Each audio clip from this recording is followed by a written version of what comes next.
السلام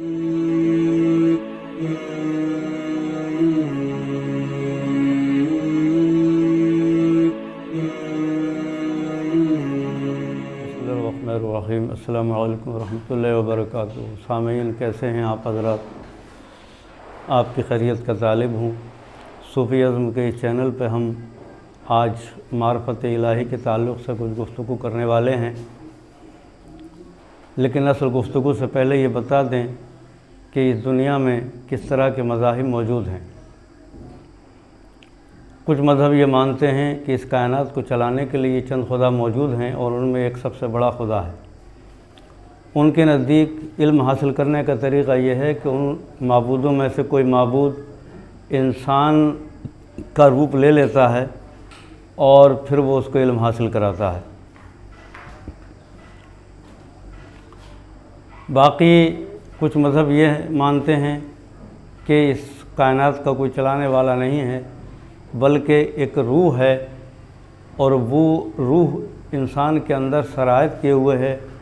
ان کے عبادت صرف یہ ہوتی ہے کہ وہ اس روح کی تلاش میں مراقبے کرتے ہیں۔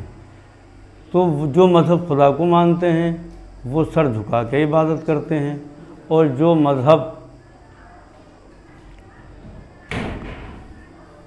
صرف روح کو مانتے ہیں تو وہ مذہب مراقبے کے طور پر عبادت کے ان کے یہاں اصول ہیں۔ اور جو مذہب خدا کو مانتے ہیں پھر ان میں دو طرح کے مذہب ہیں۔ ایک وہ مذہب جو اس بات کے قائل ہیں کہ اللہ تعالیٰ نے اپنے فرشتوں کو بھیج کر اور انسانوں کا انتخاب فرما کر ان کو رسول بنایا۔ یعنی خدا کو جو مانتے ہیں تو ان میں دو طرح کے ہیں۔ ایک تو یہ ہے کہ وہ چند خداؤں کو مانتے ہیں، اور ایک وہ جو ایک خدا کو مانتے ہیں۔ پھر وہ جو ایک خدا کو مانتے ہیں تو ان میں کچھ لوگ وہ ہیں جو رسالت کے قائل ہیں، رسول ہونے کے۔ رسول کا مطلب یہ ہے کہ اللہ تعالیٰ اپنے بندوں میں انتخاب فرماتا ہے، پھر اس کو علم عطا فرماتا ہے، اور علم کے دو طریقے ہیں۔ اس کے دل پر الہام کرتا ہے یا وہ اپنے فرشتوں کو بھیج کر اس تک علم پہنچاتا ہے۔ یہ عقیدہ رسالت کہلاتا ہے۔ اور جو مذہب صرف روح کے قائل ہیں، خدا کے قائل نہیں، رسالت کے قائل نہیں، تو وہ صرف عبادت اس لیے کرتے ہیں کہ اپنی روح سے ملاقات کریں اور جسمانیت سے آزاد ہو کر روح کے عالم میں داخل ہو جائیں۔ تو مذاہب، تمام مذاہب جن کو آپ اس دنیا میں پڑھیں گے، ان کا سارا، ان کے افکار کا جو حاصل ہے وہ یہی ہے کہ کچھ خدا کو مانتے ہیں، کچھ صرف روح کو مانتے ہیں۔ جو خدا کو مانتے ہیں وہ یا تو کثیر خدا مانتے ہیں یا واحد خدا مانتے ہیں۔ پھر جو واحد خدا مانتے ہیں کچھ اسے نرنکار مانتے ہیں، بے مثال مانتے ہیں، کچھ اس کو جسم اور جسمانیات سے موصوف مانتے ہیں۔ پھر وہ جو ایک خدا کو مانتے ہیں تو وہ عقیدہ رسالت کے قائل ہیں۔ تو اسلام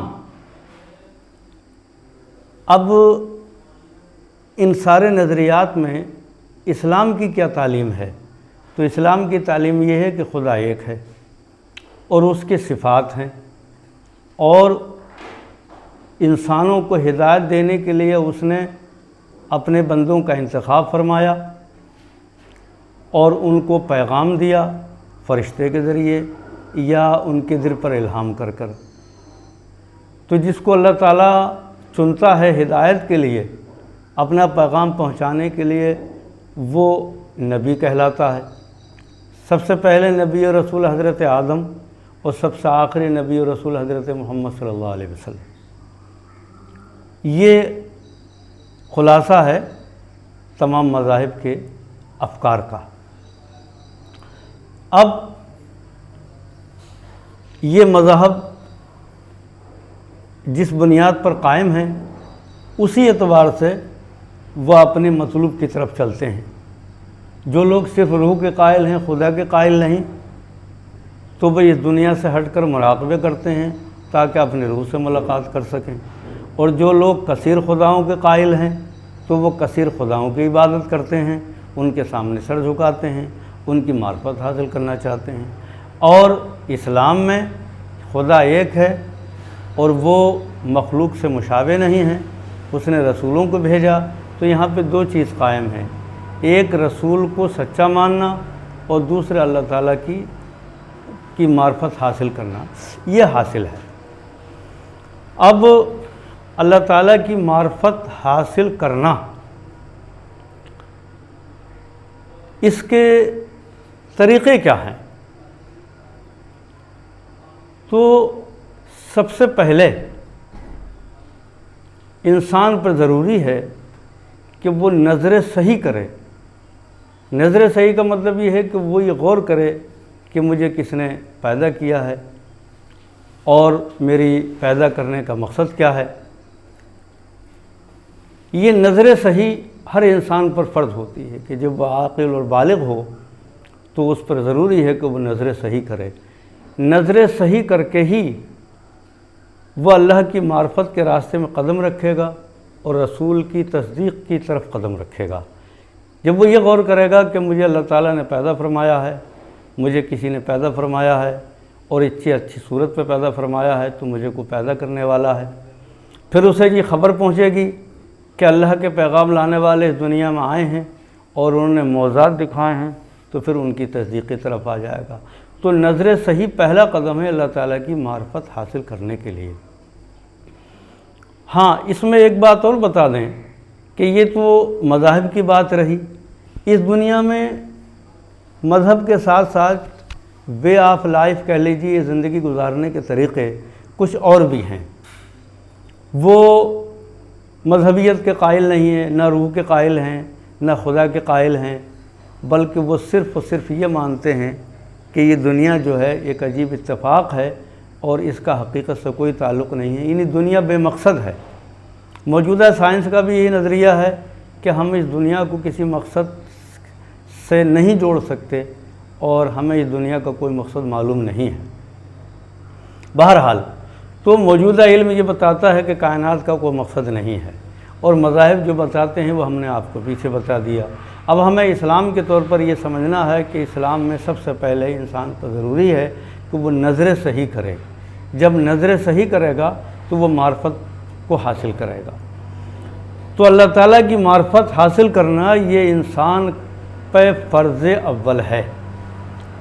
اب اللہ تعالیٰ کی معرفت و صفات کو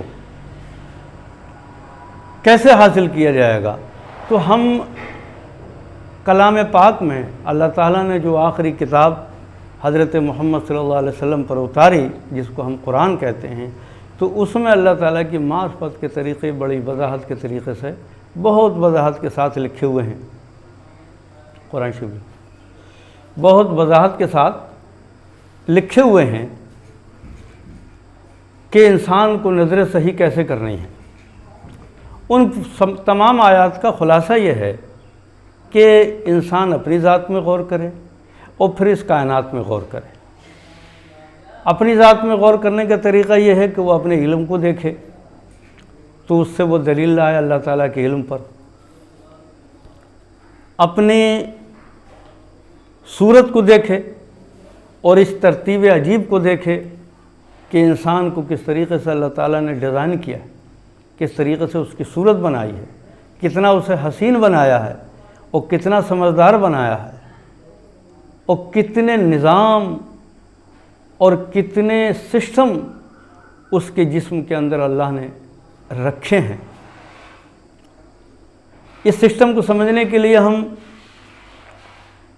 اگر بائیولوجی کی تفصیل کی طرف جائیں، زولوجی کی تفصیل کی طرف جائیں، یا میڈیکل سائنس کی تفصیل کی طرف جائیں، تو ایک ایک بدن کا ذرہ، یعنی ایک سیل، سب سے آخری اکائی جس کو ہم سیل کہتے ہیں، پھر اس کے اندر کروموزوم کا سسٹم، پھر اس کے اندر جین کا سسٹم، ڈی این اے کا سسٹم، اے این اے کا سسٹم، اتنے سسٹم، اتنے نظام ایک ایک ذرے کے اندر اللہ نے رکھے ہیں کہ انسان کو یہ یقین کرنا پڑتا ہے کہ اس انسان کو ڈیزائن کرنے والا، اس انسان کو بنانے والا ایک بے مثال واحد خدا ہے اور اس کی کوئی مثال نہیں۔ تو جتنا علم اور سائنس ترقی کرتی ہے، اللہ تعالیٰ کی ذات کے طرف پہنچنے کے راستے آسان ہوتے چلے جاتے ہیں۔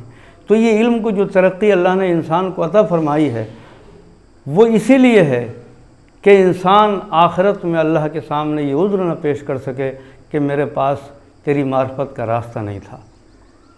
اللہ نے انسان کی ذات کو اس طریقے سے ڈیزائن کیا ہے، اس طریقے سے بیان کیا ہے کہ معمولی سا آدمی بھی، بہت تھوڑی سی عقل والا بھی یہ غور کر سکتا ہے کہ اللہ تعالیٰ نے مجھے کس قدر نظام اور کس قدر ترتیب سے بنایا ہے۔ تو ایک تو قرآن اس طرف دعوت دیتا ہے کہ ہم اپنی ذات پر غور کریں اور پھر اللہ کی قدرت کو سمجھیں۔ دوسرے وہ اس طرف دعوت دیتا ہے اللہ کی معرفت حاصل کرنے کے لیے کہ کائنات کے تمام اشیاء کو ہم غور سے دیکھیں، ہواؤں کا چلنا، ان کا نظام، پہاڑوں کا قیام، اور پھر ان پر طرح طرح کی مخلوقات، سمندر اور اس کے اندر ہزاروں لاکھوں طرح کی مخلوقات، فضا، اس کے اندر بے شمار نشانیاں، آسمان، ان کی وسعتیں، کائنات، اس کی وسعت، یہ اتنی عظیم دنیا کہ جس کی کسی کو انتہا کا پتہ نہیں، کسی کو اس کی ابتدا کا پتہ نہیں، یہ عظیم زمانہ کہ جس کی انتہا کا پتہ نہیں، کہ جس کی ابتدا کا پتہ نہیں۔ تو یہ ساری مخلوقات، یہ سارا نظام کائنات کا، یہ ساری ترتیب کائنات کی اس بات کو بتاتی ہے کہ اللہ ہے اور اس نے اس کائنات کو بنایا ہے۔ سورج کا وقت پر نکلنا اور چاند کا گھٹنا اور بڑھنا، ستاروں کا روشنی دینا، وقت پر بارشوں کا اترنا، پوری کائنات کا ایک نظام ایک ایسی ترتیب کے ساتھ چل رہا ہے کہ جس ترتیب میں آپ کوئی دخل نہیں دے سکتے۔ پھر یہ ساری ترتیب پر انسان کا کوئی دخل نہیں، کسی مخلوق کا کوئی دخل نہیں۔ سورج وقت پر نکل رہا ہے، آپ اس کو روک نہیں سکتے، چاند وقت پر ظاہر ہو رہا ہے، آپ اس کو بدل نہیں سکتے۔ جو کائنات کے نظام ایک خاص ترتیب سے نکل رہا ہے، اسے خاص ترتیب سے چل رہا ہے، اس کا مطلب یہ ہے کہ آپ کا کوئی دخل نہیں اس کائنات کے اندر، بس وہ معمولی سی تسخیر ہے جو اللہ نے آپ کے ہاتھ پر کی ہے۔ تو یہ کائنات اور اس کا نظام اور یہ انسان اور اس کے جسم کا سسٹم، اس کی عقل کا نظام، یہ دونوں چیزیں ہمیں اس بات پر مجبور کرتی ہیں اور راستہ دکھاتی ہیں کہ اللہ تعالیٰ ایک ہے اور وہی ہمارا مقصد ہے۔ تو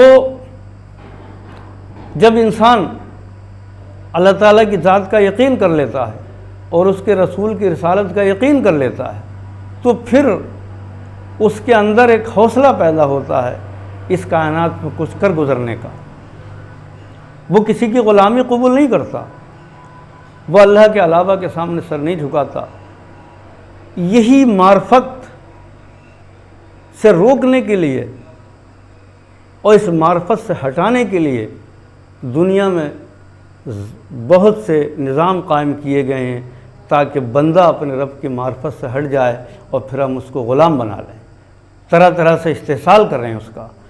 جن قوموں کو اللہ کی معرفت حاصل نہیں ہوتی وہی قومیں غلام بنتی ہیں، جن قوموں کو اللہ کی معرفت حاصل نہیں ہوتی انہی قوموں کا دوسرے ظالم استحصال کرتے ہیں۔ تو استحصال سے بچنے کے لیے، ظلم سے بچنے کے لیے، اپنے آپ کو مستقل بنانے کے لیے اور اس کائنات میں مقام حاصل کرنے کے لیے انسان پہ ضروری ہے کہ وہ اللہ تعالیٰ کی معرفت حاصل کرے۔